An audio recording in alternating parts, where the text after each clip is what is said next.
ডানকুনি পুরসভার ৯ নম্বর ওয়ার্ডের বাড়িতে আগুন।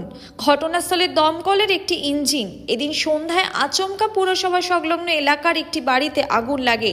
খবর দেওয়া হয় ডানকুনি থানা ও ফায়ার ব্রিগেড অফিসে।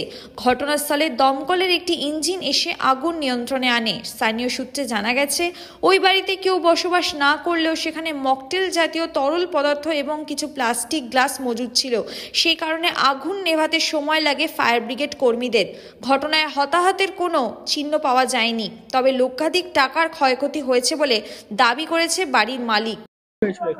এটা আমার গোডাউন ছিল, আমরা মার্কেটে গেছিলাম, এসে দেখছি আগুন ফাগুন জ্বলছিল। তখন আমাকে ফোন করে ওই বাড়ি থেকে জেঠু আমার, তারপর বলে তোর গোডাউনে আগুন লেগে। তারপর আমি আমার ওয়াইফকে ফোন করলাম, আমার বন্ধুদেরকে ফোন করলাম, এসে দেখছি যে ওখানে সব আগুন ফাগুন লেগে গেছে ভেতরে, আর গাড়িটা ছিল ওখান থেকে সরিয়ে দিয়েছে। আগুন কি করে লেগেছে আমি বলতেও পারছি না। স্টক ছিল আমাদের সোডা, কোল্ড ড্রিঙ্কস, যেমন মকটেলের যা যাবতীয় মাল থাকে সবই আমাদের, বিয়ে বাড়িতে আমরা কাজ করি, সবই স্টক ছিল আমাদের। পুরো যতগুলো কাউন্টার ছিল সব পুরো ছাই হয়ে গেছে। কাউন্টার কয়েক লাখ টাকার মাল শেষ হয়ে গেছে। না, এখানে কেউ থাকতো না, এটা গোডাউন ছিল, এখানে তালা ফালা দিয়ে চলে যেতাম। এটা জানতে পেরেছি 5:20 তখন বাজে, তখন জানতে পারলো। ইলেকট্রিক কানেকশন ছিল না, শর্ট সার্কিট তো হওয়ার কিছু কারণই ছিল না। বলতে পারছি না, এবার কি কার মনে কি আছে তো আমি জানি না, এবার কি হয়েছে আমি সেটা বলতে পারছি। ফায়ার ব্রিগেড এসেছিল, নিভিয়ে দিয়ে গেছে সব।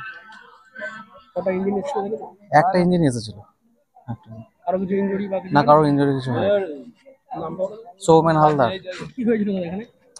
এখানে কিছু মকটেলের জিনিসপত্র থাকে আর কি, শরবত টরবতের সামগ্রী থাকে, তো সেইটা কোনোভাবে আগুন লেগে গেছে এখানটা। হ্যাঁ, তো লেগে যাওয়ার জন্য সেটা সঙ্গে সঙ্গে আগুনটা ধরে যায়, এবং ধরে যাওয়ার পরে যেটা ঈশ্বরের কাছে মানে আমাদের ধন্যবাদ যে কোনো জীবনহানি হয়নি। ক্ষতি হয়েছে, অল্প বিস্তর ক্ষতি হয়েছে। বাড়িটার পুরনো অবস্থা, তো বাড়ি ভেঙে পড়ার চান্সও আছে, এইটাই আর কি। খুবই খারাপ, দুঃখজনক মানে ঘটনা এটা।